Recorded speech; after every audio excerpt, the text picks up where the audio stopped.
tjetërsuar protestën. Zotaj, po këto jo njëherë doni të jepni konotacion fetar, jo thashtë të skenarët, jo agentët e si keni parë? Vetëm kemi qeshur, se kemi parë fare. Sa herë kanë kaluar vetëm kemi qeshur. Këto janë letra të djegura që Edi Rama mundohet prapë me shkruar edhe një herë. Vetë fakti që ajo nisi nga Greqia, doli te Serbia, doli te Irani, tani doli te Kosova dhe te Maqedonia, do të thotë që Edi Ramzi ka humbur rruga. Ai nuk është konsistent në mendimin e tij, s'ka qenë asnjëherë.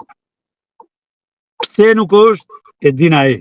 Ka realisht shqiptar nga Kosova dhe Maqedonia që janë bashkuar protestës? Po ka që kanë folë, kanë të drejtë. Ata me kushtetut janë të përfaqësuar nga Shqipëria dhe kanë obligim e kushtetutën e Shqipërisë dhe janë të mirëpritur dhe të mirëseardhur. Ata kanë ardhur, kanë shprehë mendimin dhe për krajen. Ata nuk kanë ardhur të vandalizojnë Shqipërinë. Absolutisht janë vëllezërit tanë. Unë prej jugut e kam ka pushkën dhe kam shku në Kosovë. E kam pas detyrë morale, kombëtare. Ju më dolet sigurisht tek ajo pjesë që është kryesore dhe kisha lënë për fund për ta diskutuar për t'i vënë kapakun analizës për thirrjet UÇK thuajse në këto protestë. Ka pasur nga ata që edhe nga Kosova që mendojnë individë të ftuar, madje një prej pak ditë më parë kisha të ftuar, edhe theksoi që këto thirrje duke përfshirë UÇK-n këtu nuk e ndihmojnë Shqipërinë, pra më shumë ndihmojnë Serbinë se sa Shqipërinë. S'ka lidhje me Serbinë fare. As me Shqipërinë si Shqipëri. Dëgjoni. Njerëzit që nuk kanë ku kapen, antiprotesta mundohet të gjejë sa fije kashte për thënë që nuk është fshirë, nuk është aq e pastër sa duhet. Thirrjet UÇK kanë ardhur sa herë është prezantuar një qytetar i Kosovës për me nderuar qytetarin.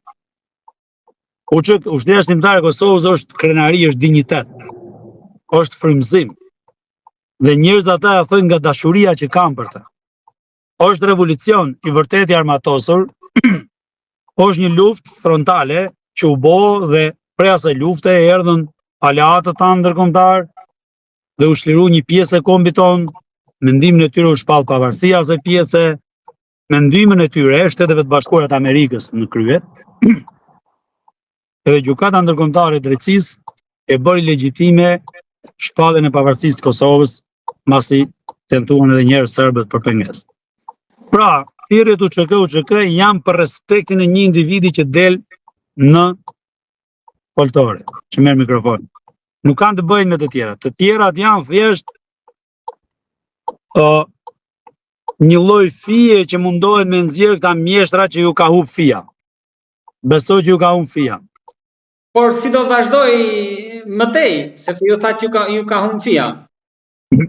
Ju ka humb fija atyre në politik. Protesta do të vazhdoj deri në dorëheqjen pa kushte të Edi Ramës. Nëse dikush kërkon pika të protestës, me aq sa kam kuptuar unë nuk flas në emër të protestës. Të jeni qartë, unë flas në emrin tim personal. Protesta e ka një pikë që është e panegociueshme, është e padiskutueshme.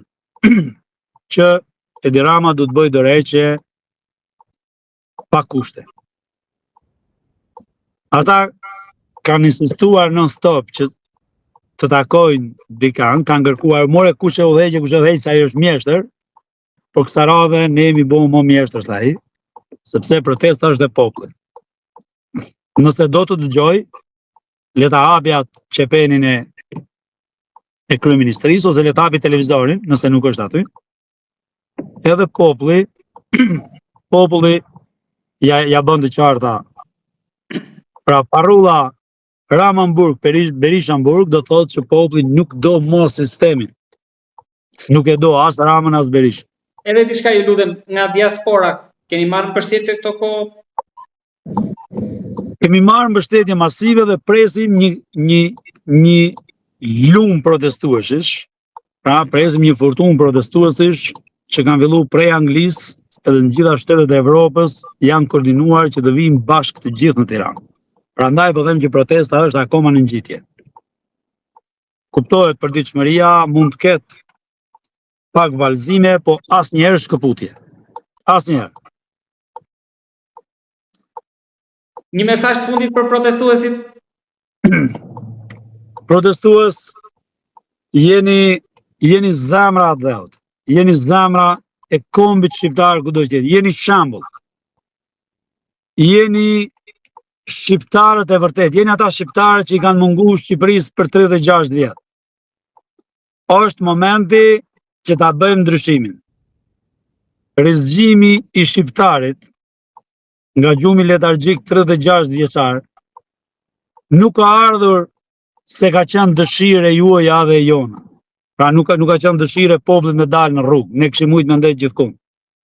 Po kjo ka ardhur si pasojë e rëndimit hap mas hapi të gjithë sistemit 36 vjeçar. Në vlerësimi, në çmimi, rëndimi i jetesës, mosbarazia para ligjit, mosbarazia e të drejtës, çdo gjë që kanë bërë sistemet politike për 36 vjet, na kanë detyruar të dalim në rrugë dhe të kërkojmë largimin e këtij sistemi kriminal, mafioz, oligark, çdo gjë e keq që ti thuhet i bën tamam. Të qëndrojmë në shesh derisa të largojmë këtë sistem të krimur qeveritar, pushtetarësh. Unë jam një nga ata njerëzit që i kam qëndruar në frontin e luftës, jam i plagosur në luftë, jam shëruar dhe jam kthy prapë në luftë. Çdo njeri nga ju që mund të ketë një hall, një problem, shkoni zgjidhni hallin sepse jeta vazhdon dhe ktheuni prapë në protestë. Aty nuk është luftë. Protesta është dinjitet. Nëse unë kam luftuar me jetën kundër një ushtrie barbare, genocidiale, si ajo e Miloševićit dhe Jugosllavisë, ne të gjithë luftojmë me dinjitet, me krenari, pa e rrezikuar jetën, me qytetari për të rrëzuar një sistem të kalbur që ja ka marrë frymën popullit shqiptar. Të qëndrojmë deri në fund të realizimit të kërkesës legjitime të sovranit.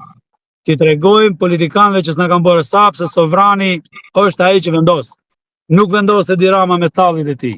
Ai metalli mund të shkelë dhe të përshërojë vetëm sklevrit e tij modern që i ka nëpër institucione dhe mbas vetës. Mos të bëhemi sklever. Ne s'jemi bërë asnjëherë sklever. Mos lejojmë që ai të triumfojë dhe të fillojë prapë me shizofrenitë e tij. Mos i lejojmë ato. Në shesh sot më shumë. Zotaj, falenderoj shumë për bisedën dhe të uroj rrugë të mbarë. Respekt, gjithë mirat, popullim, ju dua pa mas. Jam me ju, edhe pse sot kam marrë në Kosovë, zemrën e kam aty. Shihemi me mua prapë nesër në shesh. Ju dua. Të falenderoj shumë.